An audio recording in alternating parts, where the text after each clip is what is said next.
మీరు సర్వలోకమునకు వెళ్ళి సర్వ సృష్టికి సువార్తను ప్రకటించుడి. నమ్మి బాప్తిస్మము పొందిన వాడు రక్షింపబడును, నమ్మని వానికి శిక్ష విధింపబడును.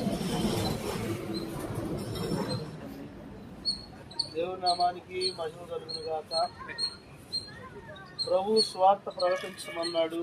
ఆ స్వార్థ నమ్మి బాప్తిసం పొందిన వాడు రక్షించబడును, నమ్మని వానికి శిక్ష విధించబడును. స్వార్థ ప్రకటించబడుతున్న ఎవరైతే నమ్ముతారో, ఎవరైతే వాక్యం వింటారో, ఈ లోకానికి వేరే జీవించాలి, ప్రభు అనుగ్రహించే రక్షణ మాకు కావాలి అని తీర్మానం చేసుకొని ముందుకు వస్తారో వారు బాప్తిసం పొందుతారు. వారికి రక్షణ ఉంది అని దేవుని వాక్యం చెబుతుంది. ఇది సాక్షాత్తు సర్వ సృష్టికర్త అయిన మన కొరకు ప్రాణం పెట్టిన యేసు ప్రభు వారి మాట ఇది.